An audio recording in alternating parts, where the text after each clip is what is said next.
Welcome to Grieving Out Loud. I'm Angela Kennecke. Today we have someone truly amazing joining us on the podcast, someone who has touched the lives of hundreds of people dealing with grief, depression, and the challenges of having a family member battle addiction. Her name? Valerie Silveira, and her story is both inspiring and heart-wrenching. She wrote her first book after she struggled with helping her own daughter battle a heroin addiction and then being shot. I can remember holding her and knowing when she was first born that I can protect her, I can teach her everything that she needs to know. They were in good schools, they had experiences, but here's the bottom line. If people want to know what moms of addicts look like, that stamp you should have on your forehead, bad mom, we look like you. That's what we look like. We look like you. Depression, shame, and self-doubt were constant companions for Valerie as she watched her daughter make one bad decision after another. She questioned her own role as a parent, wondering if there was something more she could have done.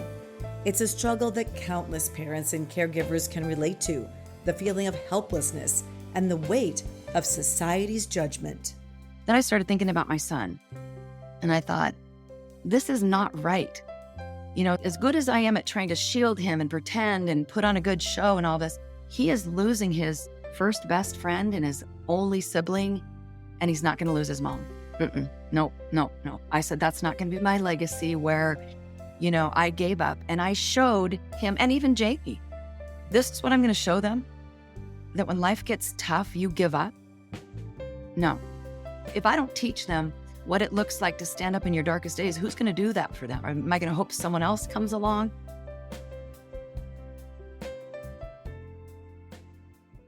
But let's get real here. Life doesn't always give us the fairy tale ending we wish for. Unfortunately, that's true for Valerie and her family.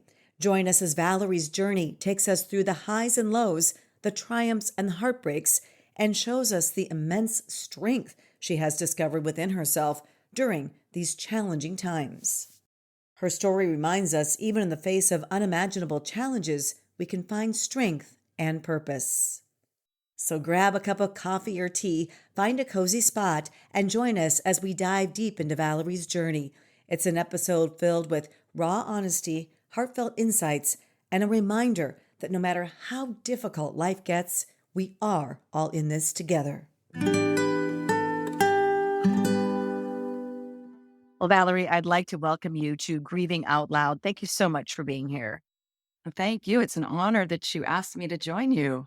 Well, as I was researching you a little bit, I was really struck by so many similarities in our stories, similarities in our daughters, our oldest child, similarities in how we've responded to, the unthinkable, the worst possible thing happening to somebody. And I'm just so grateful to be able to kind of hash these things out with you in our conversation ahead. And hopefully other people can benefit from some of what you've learned, what I've learned, and what you're doing and how you're trying to help others. Yes, I think you and I talked just briefly before this episode. What is the alternative? I mean, either we crawl inside the hole in our heart and that's it, or we somehow use this tragedy for good. And I'm really grateful that we can link arms and do just that, right? Because mothers who've lost children truly do have a hole in their hearts that will never heal. Right. And I want to get into Jamie's story because it's just such an unbelievable one in so many ways. And also there are so many similarities when Jamie started down the path to substance use disorder that she shares with my daughter and so many other kids like her. So can you talk about when things started with your daughter, Jamie? Well, it's probably the least likely of scenarios because she actually went with a youth group. I lived in the Seattle area at the time. I lived in Bellevue, Washington, and this is Tacoma. And it's a world away for us just because we never went to that area. And my husband and I actually sat outside this nightclub for young people, for street kids, and where they were doing this outreach. But I was scared. I didn't want her to just go with the people from this friend of hers church. Instead, we sat outside. That's how careful we were. And at one point, she told me about this guy. And I said, oh, what church does he go to? Oh, no, Mom, he goes to the program. So it kind of started where she went to an outreach and sort of became one. I don't know why. I don't understand. How old was she? 15. 15. And my daughter was about 15 when her behavior started not making sense to me. She Yes. started doing things that I just never thought she would do. And then at about 16, she met a boy who was a drug dealer and actually was with him up until about 3 weeks before her death. Really? Yeah. So it's very hard. It's a tough situation. I remember one time saying to her, we were having this, obviously, one of our, let's not call them a discussion, one of our arguments. And she said, well, I guess what you're saying is that I have to choose between him and the family. She was always so quick that she figured, this is how I'm getting out of this one. And you know how your brain is going through that in a nanosecond? You're going through all of this stuff going, if I say yes, this could mean off she goes. And I said, you know what, Jamie, I guess that is what I'm saying. And she looked at me and it was like another entity. It was like a different person looking back at me. And she said, then I choose him. I feel like with addiction, you really lose your child before you physically lose them. And that is such a hard thing. Yes. And you know what? That's why I used to say to her all the time. I would say, Jamie, I see you. I know who you are. All of this, whatever all this is underneath your addiction beast, I know who you are. I see you. I used to tell her that all the time, but it just has such a grip on them that it's shocking. So for us, same thing you said. Eventually she quit this. She played select sports. She played on the high school softball team. She quit everything. She quit youth group. She quit her friends. She practically quit her family, and we just couldn't stop the train, the roller coaster from hell, as I call it. So when she was 18, this boyfriend shot her. I don't know if you knew that part of my story. Yeah, my daughter's been shot twice. So she was shot when she was 18 and it was near fatal. It was a miracle that she survived. And in fact, they had to cut her open from pubic bone to her breastbone. I mean, they Oh, filleted her open like a fish to stop the bleeding. And, then closed her up and hoped everything would be okay, that she would wake up. The bullet was lodged in her abdominal wall. So there I am sitting in this emergency hospital ICU. I know you can relate to this on so many different types of situations, but going, this can't be my life. Detectives are that's talking about GSW and they're talking about he was a gang member and they had to get the SWAT team to arrest him. And this is TV. I think we're all of the belief, before someone goes off the rails, so to speak, in our family, that if we're raised the right way, if we're raising our kids the right way, if we're doing the right things, if we have the education, if we have some money to support them, to give them advantages in life, these kinds of things shouldn't happen. It's not the story we're writing for ourselves or our family. I completely agree with you. I can remember holding her and knowing when she was first born that I can protect her. I can teach her everything that she needs to know. They were in good schools. They had experiences. But, here's the bottom line. If people want to know what moms of addicts look like, that stamp you should have on your forehead, bad mom, we look like you. That's what we look like. We look like you. Right. We all think it can't happen to us if we just do all the right things as best we can. Right. Yeah. Unfortunately, there are other influences besides us out there. I often say if I have to take full blame for my daughter using drugs, obviously becoming addicted, being in an abusive relationship, and ultimately dying of fentanyl, if I have to take full blame for that, do I get all the credit for another kid that is excelling in school, just got a 4.0 and has been in no trouble at all? Well, and You don't you just also get credit for all the good parts of your daughter too? Because underneath the weight of their addiction beast, that's why I like to call it I don't even like calling them addicts. Not that I'm trying to bury my head in the sand and pretend there's no responsibility on their part, but it's like their addiction beast. It's like something has taken over their Oh, body for sure. and their mind and their soul. And that's why I would tell her, I see you. I know who you are. I don't, whatever all this is not you. And I think also what's so heartbreaking as a mom is that intense love. When my daughter Emily was born, I felt like, oh, I really know why I'm here. I finally know my purpose Yes. in life. Like it is to raise this child and protect her and give her everything that I can. And it's that intensity of the love that I'd never felt before. And, I've been in romantic relationships. Obviously, I'm in one now with my husband, and I don't mean this is any disrespect to him. But that love that you have for your children is something that is so unique. I said, I didn't know true love myself until my daughter was born. That's when I knew a love that I'd never experienced before my son was born, never experienced it since. Again, no disrespect, Rich. It's different and they're a part of us. And I think the thing for a mom is we're wired to nurture and protect. And when we have zero control, I nearly self-destructed internally. I was smiling on the outside, but I was dying on the inside because I couldn't save her. I couldn't pray enough. I kept looking for that thing that I could tell her, that one little thing that would be the spark. I was always looking for that thing and I could never find it. And I know a lot of moms feel this way too, that the shame and the guilt, even though you never held her down and put drugs in her, we have this guilt. We don't know why, but we do. But it nearly destroys us. And then we've compounded this already devastating situation when we start to self-destruct as moms. And that's why my mission is to help other moms realize we're not discounting our kids. We don't stop caring, but you have to come to the realization. This is literally, Angela, one day I looked at myself and said, if you had the ability to save Jamie, wouldn't you have done it years ago? It's not because I'm not good enough. I never had that much power. But coming to that realization and accepting it is not easy. I think it's the acceptance part for sure. So she's 18, she gets shot and she nearly loses her life at that time. For many people, that could have been a turning point. I certainly thought that. I mean, I really did. This is how I describe it. So we were in the hospital one night. I stayed by her bedside, of course, for days in this ICU recovery. And one night in the middle of the night, she goes, "Mommy, will you pray with me?" She always called me mommy, even till the day she died. And I'm not this out loud praying kind of person. It's not my comfort zone or anything like that. But that night, I always like to say, like, I'd made a Baptist preacher proud, I mean, I just prayed and thought. I didn't think I knew everything was going to be okay. Jamie's coming back. She's done with this world. Like you're saying, I mean, can things get worse? But then, I had to buckle up my seatbelt and strap down my shoulder harness on that roller coaster from hell ride because it was going to get a lot worse. And it did. After she left home 40 days later from recovery, she went right down to the DA's office and recanted her testimony that she had given in the hospital. He was eventually arrested. We're going to this attempted murder trial without the victim.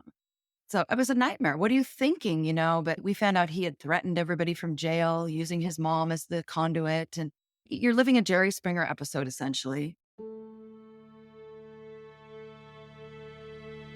Despite Jamie not testifying against her abuser, the suspect did receive a decade-long prison sentence. It wasn't enough to save Jamie from her downward spiral, though. While she was trying to recover from the gunshot wound, she ended up getting hooked on OxyContin and eventually heroin. Other parents ask me, how do you navigate this road of an addicted child?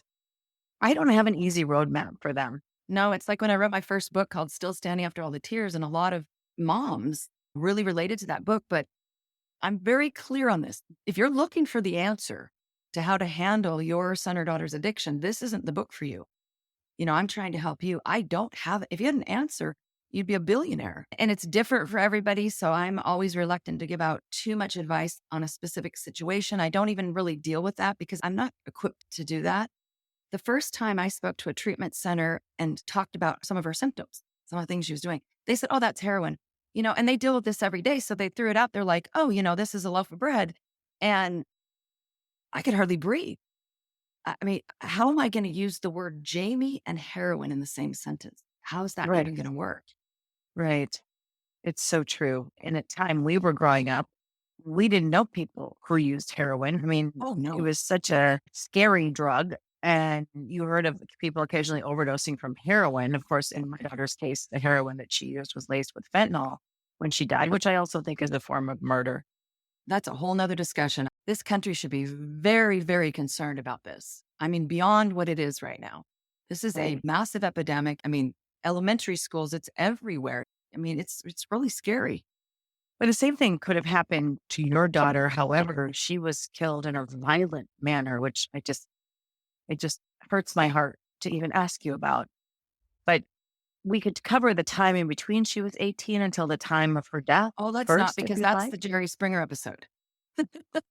It's a Jerry Springer series. That's the chaos. That's the chaos, right? We all know about the chaos. Yeah. And so she was in and out of your life during that time. She was in and out of rehab. And I would say The only reason she was in and out of my life to any extent was because at some point I finally said, Jamie, I will stand with you every single time you choose life. But when you choose death, I can't watch you die or help you die anymore because it's killing me. And so I basically kind of painted a picture of her, like she didn't already know, of what my life was like. Far from perfect, but I'm a person of integrity. I tell the truth. I follow the law. This is my world and I want you in it. But this is how it looks. So it's only fair that you understand how it looks. And she said, that's fair, Mom. And so before she died, I hadn't seen her for a year and a half. Oh. And so, of course, that was, where the guilt tried to creep in on me again. I'm to tell you what, as strong as I've become, Angela, even the other day, I told Rich, I said, I wish I would have reached out more. But part of me, it was because I had no solutions. At some point, it just becomes, like you said, chaos and constant frustration. And honestly, it's been almost 7 years. It took me probably 2 or 3 years where my phone would ring and my heart didn't go in my throat. And then seeing a strange number on there where I didn't just go into a panic. I'm kind of phone averse still. It's a form of PTSD, really. I mean, it's very traumatic what we've been through. And it only makes sense that there would be certain triggers that last for a long time. Spring is a trigger for me because so many things in the spring. Her birthday, last day I saw her alive was on Mother's Day, her death date. So spring, nice weather. You're waiting. I live in the Midwest where we wait 9 months out of the year for spring or whatever. And it just brings up a lot of melancholy for me. But I think there are always going to be triggers, right? Yeah, And sure. and so you hadn't seen her, but you had started to work on yourself, right? Yes. 2 or 3 years before, I basically pulled the emergency brake and got off the roller coaster from hell, as I say it, because I kept waiting for this thing to stop. I kept thinking every roller coaster I'd been on before has some kind of an ending to it. And this thing just doesn't stop. What happened was I was standing in my kitchen and I said to Rich, I had thought this so many times, Angela, but I was afraid to say it out loud. Didn't want to hurt him. I finally just said, I don't want to be here anymore. It's too hard. And it had been 13 years. And well, there it was. I said it. And I'll never forget the look on his face. The person he loves most in this world can't fix it, help it. It's my daughter causing it. He's our stepfather. But those words coming out of my mouth, it was interesting, out of my mouth into my ears, my heart, it really scared me into action. It scared me that I said that and felt that way. I wasn't about to do something, but that's how I felt. Then I started thinking about my son. And I thought, this is not right. As good as I am at trying to shield him and pretend and put on a good show and all this, he is losing his first best friend and his only sibling, and he's not going to lose his mom. No, no, no. I said, that's not going to be my legacy where I gave up. And I showed him and even Jamie, this is what I'm going to show them, that when life gets tough, you give up. No. If I don't teach them what it looks like to stand up in your darkest days, who's going to do that for them? Am I going to hope someone else comes along? And it's not like I just flipped a switch and, everything was peachy. It was a battle. Strikes me that not everyone is able to do that because I think we all get to that low point where we feel like we just rather be dead than feel this pain anymore. I mean, I just think that's a natural human response. I'm not talking about being suicidal. I'm talking about just thinking, I just wish I wasn't here so I didn't have to do this. Unfortunately, I do know of one family that lost a child to fentanyl poisoning, and the mother drank herself to death, leaving behind other siblings. I know another family where one of the boys died of fentanyl poisoning, and the mother took her life, leaving behind another sibling. So not everyone is able to pull themselves out of that pit of despair. Valerie says she was finally able to climb out of the depths of despair by shifting her attention away from her own personal pain and redirecting it toward others who were struggling. My son told me different things like, I became an only child overnight. Things that I'm over here in my grief. Of course, I cared what was going on with him, but those are moments that I think, wow, he's right. Or when he turned 30 and he said, every day after this, I'll be older than Jamie. She's my older sister and all of these things. But I tell you what, I've received and had many discussions with my son where he has said, because of you and the work that you do, that's how I'm where I am today. I've been able to get here because of you. You're the most important person in my world. I've had to tell him, no, you're going to get married. which he has since. I can't be the most important anymore. Well, But it's I still mean, kind of nice as a mom to hear that, though. I oh, mean, yes, it I know. is. It's so funny. Yeah. My sister-in-law goes, "You told him what? You should just accept that." I said, "No, Yeah. he has to be his wife." But the point is, we've had many discussions where he has flat out told me that because he respected me a lot, I was the person he looked up to most in his life. If I had gone downhill or sideways, it scares me to think about where he'd be today. So it's more than just about us and our grief. I don't ever want him to ever think that Jamie was more important than him. Right. I worry about that a little bit. And do you ever worry about that? Because you do spend a lot of time telling Jamie's story and talking about Jamie and grief and all of this. I've had people ask me, does Emily's hope overshadow, your other children? And I say, absolutely not, because I tell my kids every day that I can how grateful I am for them and how much they mean to me. I'm encouraging for them. I support them. And also, they're very involved in the charity, and I think it's helped them with the loss of their sister. So, what Sure. I can see the perception is when you're out there talking about a story that happened to you that involves one of your children, it's that's all you think about. Well, but at the same time, people have to remember what our kids have gone through, the ones not in addiction.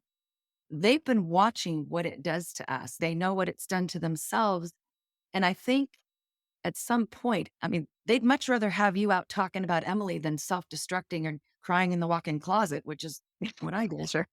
So I Sure. think for Sean, he was just so grateful that, and even Jamie, before she was murdered, actually, she had my book in a workbook when they found her and, gathered up her things, which was kind of cool. But I had this communication with her. She had sent me an email. We had some exchanges a few weeks, maybe a little over a month before she died.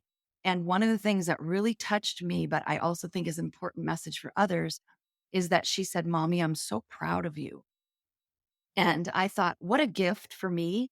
But more important than that, I feel like it's a message I need to carry to others because she was never proud of me when I was self destructing, when I was guilt tripping her, when I was mad at her, when all of the other stuff. I never heard those words. When I went out and took my life back and started helping others. So even Jamie in her addiction was proud of me. And Sean feels the same way. And your children in your charity, which is so cool. I love hearing that. Sean has spoken at our events. We're actually having another event in Phoenix here. I'm in Phoenix now called Warriors and Hope, the Freedom Experience. And my son is going to actually take to the stage for the first time on his own and speak. Oh, isn't And that fantastic? yeah, it's fantastic. So before Jamie had died, you were already doing this work. What were you trying to teach at that point? And how was it different than what you're teaching now? I would say expanded and improved, and I have more knowledge and more experience and other people's experience. And I learn from people all the time. But I started out when I wrote my first book, I had this 9 actions to battle your beast. And they're basically were just things that I figured out that I was doing that I still do today to help me manage the big stuff, life's 2x4s, as I call them, like a child dying suddenly or addiction, but also everyday fears. I mean, we are living in, I feel like in my 61 years, a time of unprecedented fear. And fear is it's destructive. And so I don't think my messaging hasn't changed a whole lot other than things have been added where I've been able to now understand a different type of grief. I was already grieving, right? We're already grieving when they're in addiction. We're losing them over and over and over. And then this is the different. So it's kind of interesting where I almost feel like, well, now I went before a lot of these moms, unfortunately, that some of them will lose their kids, that we can't pretend it's not going to happen to some. It is. And so I'm able to help them to know that you can not only go on, you can go on and do something good with your life. We are stronger than we think.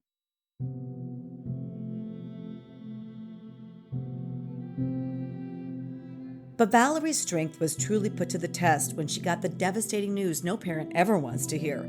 It was August of 2016 when Jamie, just 30 years old, was shot multiple times. As emergency workers rushed to the scene, they desperately tried to revive her through CPR. Despite their efforts, Jamie died.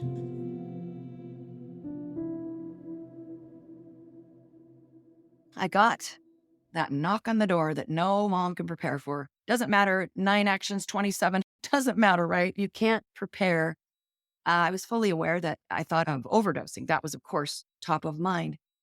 But when the officer from the coroner's office came to deliver the news that she had been murdered, I mean, it doesn't matter how you lose them, you lose them. It's just another level of shock. And how in the world did you get yourself involved with these types of people? How did you become one of these types of people? Anyway, the long story short is that we just had a preliminary hearing 6.5 years after. It took 6.5 years to get to what is your right at 60 days. Oh my gosh. Authorities arrested 42-year-old Marcus Cruz Gaeta in 2019 for allegedly murdering Jamie. However, he just had his preliminary hearing earlier this year, where witnesses testified that they saw Gaeta shoot Jamie multiple times outside of their house. It's not just Jamie's death that Gaeta is linked to. He's also the suspect in another murder in Arizona that happened after Jamie's death and before Gaeta was arrested. Angela, that's the thing I used to tell the detectives all the time. The thing that scares me the most is he's going to do it again if he isn't behind bars. And I mean, it made me sick to think that another family has to go through what we are. But that's how he got caught, is that they sent word to the Palm Springs area, that's where it happened, that they believed he was there.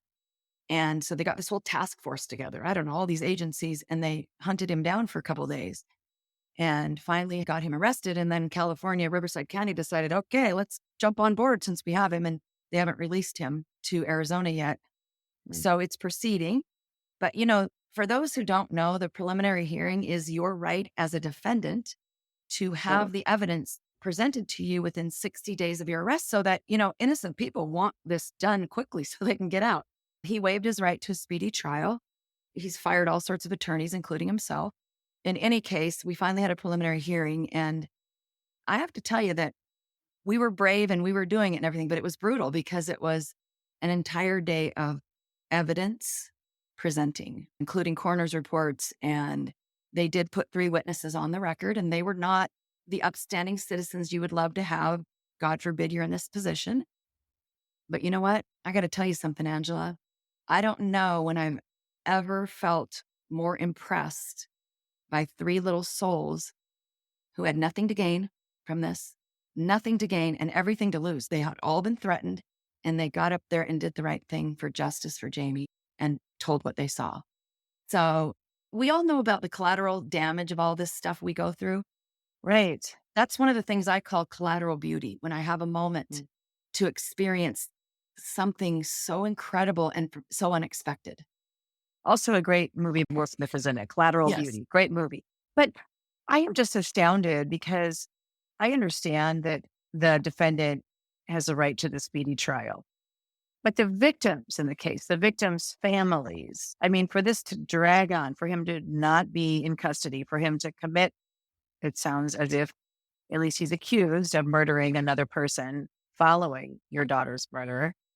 For all of that to happen seems like such a travesty of justice. For you to have to wait around for 6.5 years. You have no idea the rights that defendants have. We wrote a letter to the judge because there is a law that protects victims, and which we are now considered. Yeah. So we write to the judge and we go, well, how long are you going to allow him to keep disrespecting not only us, but the court itself? And I don't know if it's going to help at all, but he's busy suing the county for not taking care of his medical needs and all this stuff that just keeps getting in the way. And the only thing we can guess is that his hope is that people are threatened enough. Some will die, they'll whatever. The good news is we got 3 people on the record, but it'll take a year or 2 to get to trial. So that could be anywhere up to 9 years, 8 or 9 years since she died. Then, because we have to then go through the appellate process, it's possible that it gets overturned or any number of things could happen. And that's why I talked to Sean, because if there ever was something like plea bargain, I tell Sean that they would come to me mainly, but it's really about, it's you, because I'll probably die while he's in prison. You're the one that's going to have to live. And he's accused of shooting her in cold blood. 7 times. Yes. Yes. 7 times. Yes. She was unarmed. She didn't do anything to him. Yeah. The justice system definitely is broken in so many areas. And I'm sorry that this trails on for you. I would think that you have to apply some of the same principles you've used in coping with her addiction and in coping with her death to coping with this. Absolutely.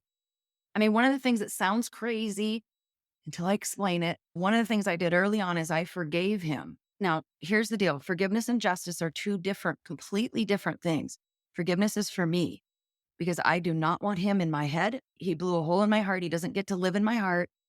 So I've let him completely go from, when I see him, I want to punch him in the head. I'm going to be honest, but I don't think about him.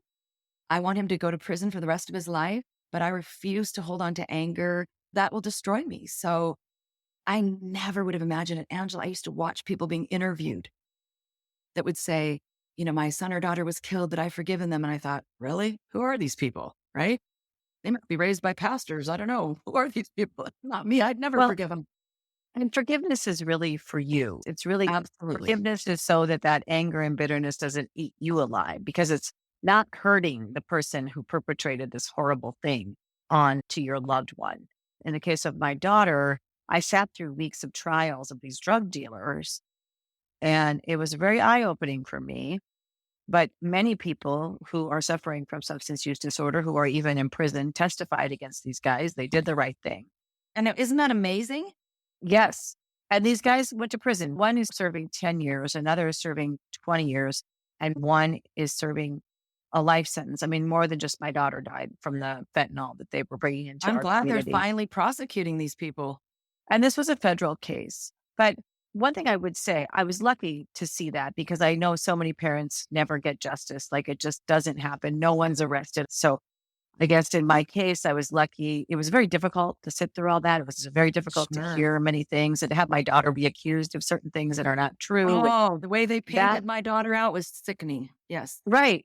And they're dead and they can't defend themselves. And people can say anything they want about a dead person, right? So Right. that was tough. But I will say that once that they received the convictions and the sentences, I didn't feel any better. It didn't make me feel better. It didn't lessen my loss at all. I guess I was glad that they were off the streets and there was one less dealer on the streets, one less dealer bringing in tainted, poisonous products. But it didn't heal me. Their sentences didn't heal me. Right. I think when people talk about that closure and things like that, I don't know that for me, there's such a thing, but that's why in advance of it all, I said, he doesn't get to live in my head. He doesn't get to live in my heart. He taunted me at the preliminary hearing, turned around, laughed at me and taunted me. And I stood my ground. I won't tell you what I mouthed at him because it's probably not good for your podcast. But I think yes. no, I was tough and I I'll stood guess. my ground, and I'm not going to let him do that to me. But I decided early on that if he was never arrested, because remember, it was 2.5 years and we didn't know if they'd ever find him. I thought, I'm going to be okay. I'm going to be better than okay, even if he's never arrested. I have to. I mean, imagine if I had done that and now we're sitting here at 6.5 years and we just had a preliminary hearing. I already decided early on that I wasn't going to do that. So I'm going to be okay no matter what. And I feel like you said that I don't feel as if even when he gets convicted, oh, trust me, I'll probably cheer out loud. But I don't feel like it's going to be the period at the end of the sentence that people think. No, it's not. I mean, that's what I would say. I would say that for me anyway, it was not. Yeah. It is something. It is better than nothing, but it is not the period at the end of the sentence. And I think what you said about not allowing the abuser or the perpetrator to have power over you, I mean, you go all the way back to concentration camps, and the prisoners who survived didn't allow the Nazi guards to get in their head and control how they felt about things and themselves, right? That's funny you say that. I just read Man's Search for Meaning. Oh, So it's my favorite on my book. list for, let's see, I don't know how many decades. And for some reason, I just read it a couple of weeks ago. And that's exactly what you're talking about. Yes. And that's what you're talking about with this guy. He's not showing any sign that he saw your daughter as a human being and a loved and cherished daughter. He's taunting you. That's what it reminds me of. And by the way, Viktor Frankl had so many amazing quotes that I use all the time. And I just think he really had to go through so much, and that's awful, but he got it. He's talking about in his book the things that we're talking about now today. I mean, again, he got to decide. We get to decide. I mean, we get to decide. It's horrible. I mean, honestly, Angela, I wish we could have met in a different way. But here we are, right? This is our story. Also, there are so many opportunities and things that have happened I think because of the response that I chose to my daughter's death, not because of her death, but because of the response that I chose that have brought me into situations that have had me encounter people like you that have brought new friends into my life and new experiences that I never could have imagined. Now, that's not because my daughter died, it's because of the response I chose. And I think about that a lot. Yeah, you're exactly right. And I also think that in a lot of ways, I'm a better person. Even in Jamie's addiction, I learned things. And this is something that Sean and I both come to the conclusion of. My son, one of the things is that Jamie never judged anybody. Now, maybe it was easy for her not to judge because she was in this world where people were pretty messed up. But I always thought about that, even in her addiction. We were judging her. She never judged us. She never judged us for judging her. And she forgave so easily, what I call the F word. She forgave so easily that people can teach us things in the most unlikely of people and the most unlikely of situations. I think you're right. We're all imperfect and we can learn from everybody we encounter in our life, even those who seem to bring us a lot of pain and trouble. There are still lessons to be learned from those people. And I would do it all again, just to have my amazing daughter, just to have the years, especially the good years. Maybe we're sisters and we don't know it. Because we think, and so when I was listening and reading about you, I'm like, wait, I said this, but she said it before me, but I said it after her, but I didn't know she said it or whatever. Exactly. I Isn't don't it know. crazy? Yeah. But I say all the time, if I had to do it over again, all of it, the 15 years of hell that Jamie lived in her addiction, if I had to do it all of it, all the chaos, all the shooting, all the everything, I'm not going to get emotional. For the privilege of being her mother, I would do it again in a heartbeat. They were extraordinary people, just as all of our children are extraordinary. They have their own special characteristics and I think lessons to bring to us. And one thing I wanted to ask you about was your faith. So I think you were a lot like me when you tried to detach from the person that you couldn't help, that you couldn't control. Obviously, we can't control adult children. I couldn't even control her as a teenager, though Lord knows I tried.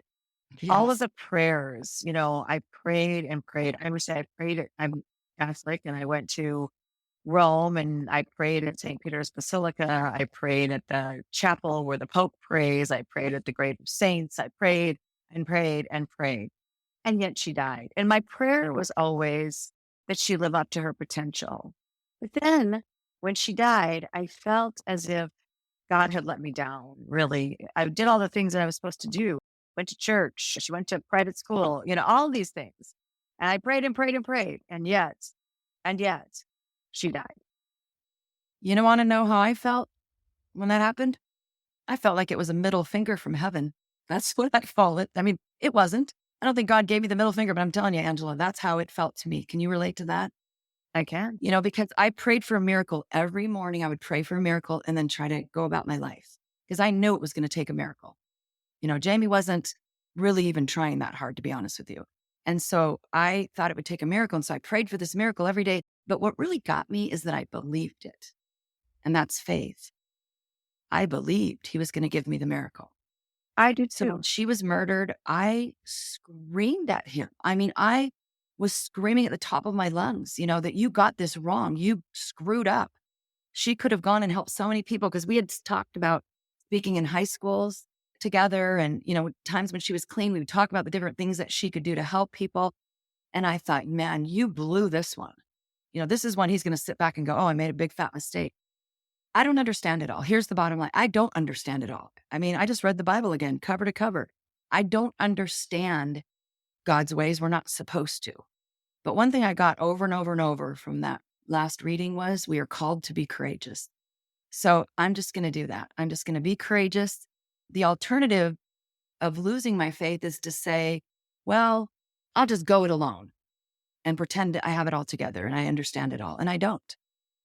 So I'm just going, okay, God, you allowed this. I said, you could have jammed the gun. You could have caused a flat tire. I'm naming the whole list off. It's true. He could have. He didn't. And I don't know why. And I figure maybe when I get to heaven, I'll ask him, but I probably won't care when I get there. So I don't know the answer to, I just don't like the alternative to not having faith for me. Right. I think there's a lot to be said for that. The alternative is not very appealing either, but it's sort of a quandary that you're stuck in when something really tragic happens in your life to try to make sense of it, right? Especially if you are a faithful person. And I think Yeah. it's a tough thing. And it doesn't seem fair. Well, no one ever said life was going to be fair, but I think you and I talked about, you and I had obviously independent, really people we just met today of each other have said so many of the same things. And I literally was looking in the mirror one day when I was going, well, let's see, for the 1,500 and however many times saying, why me? Why me? Why is it that all my siblings get to have all of this going on with their kids and everything's so wonderful? And why me? Why me? Such a victim.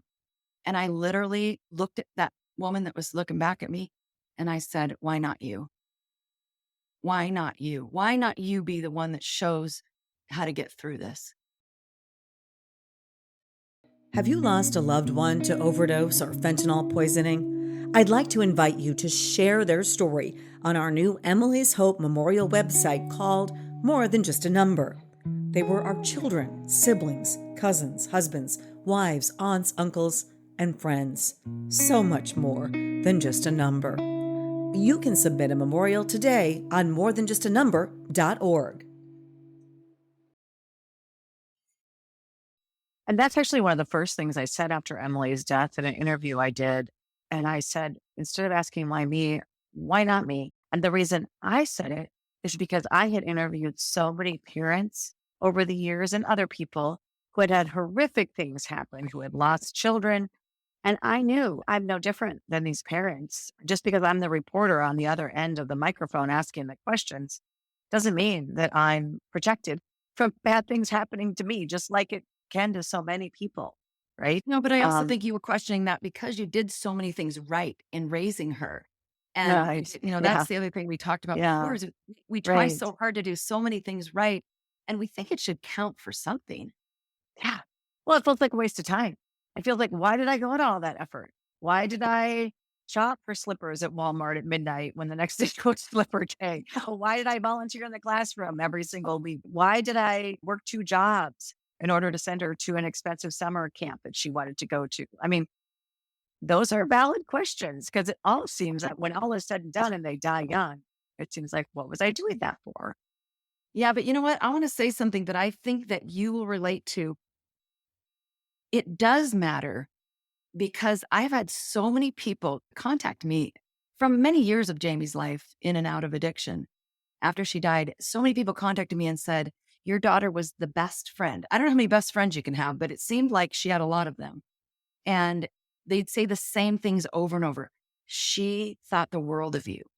She loved you so much. She was such a good friend. You could count on her, da da da da da. And I think the thing that people have to remember is that even when people are in addiction, they're not just laying in a corner with a needle in their arm 24 hours a day. They're living. They have a life. It might not be the one we want them living, but they are touching other people's lives. They are impacting people. It is why these people came and testified on Jamie's behalf. I'm sure that you have the same story. Emily did touch people before her addiction, and I believe during. Yeah, that's true. There's truth in that.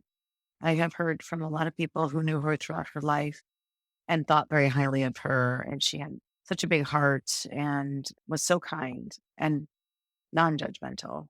I wanted to ask you one final thing before we wrap up. And that is, I just spoke to a mother the other day who lost her son less than a week ago to fentanyl poisoning and had been through to hell and back with addiction as well. And we have many new grieving parents listening to this podcast. Do you offer any advice for them, those who are early on in this journey that you and I are a little bit farther ahead on? Yeah, I mean, that's a tough question. I get asked that quite a bit. But I would say, first of all, it is different. I hate to say this because I do believe that the hole in their heart is not going to heal. And I think it's important that people know that so they don't expect that one day they'll wake up and everything's okay. But what you will surround that hole with will make a difference. So I feel like the hole in my heart's just as big as the day she died, but I'm stronger. I've learned so much. And I think the most important thing is that they know they're not alone. I felt alone during most of Right. Jamie's addiction. I didn't even know anybody who had a child in addiction, and I felt alone. So I think it's Right. important that they know they're not alone. And I also think it's so important they know that their son or daughter mattered and they still matter, because there's so much shame that comes with this. So this is why my son Sean has taught me the biggest lesson of all. On all of those milestone dates you talked about, her birthday mainly and her angel anniversary, he used to try to get through them. And then he decided, I'm just going to have fun on those days because then I don't have to cry all day. But what he didn't realize is that I joined him once I moved over to Phoenix. We started rewiring our brains. So we rewired our brains to look at things differently. Now we'll have a big party and people who never knew her came. And we talk about her like she's just down the street. Because Sean said, I don't want Jamie's death to be that thing that happened to me. She was my sister. And so for us, I think it's important that people talk about their loved ones and not feel like they can't because the end was fentanyl poisoning, or the end was a bullet. That doesn't invalidate them. And so I just want people whose sons and daughters have died through this addiction crisis to know that they're loved and valued and they don't have to be ashamed of what happened. And that's wonderful. And that's why we do this podcast, to let people know they're not alone and to give them some light and some hope. And so I think you're doing that by example, Valerie. Thank you so much for everything that you do. We're going to put links to your website and your book and everything on the show notes of this podcast. It's also on our website. So thank you so much for joining me. Thank you for having me. It's really an honor, Angela.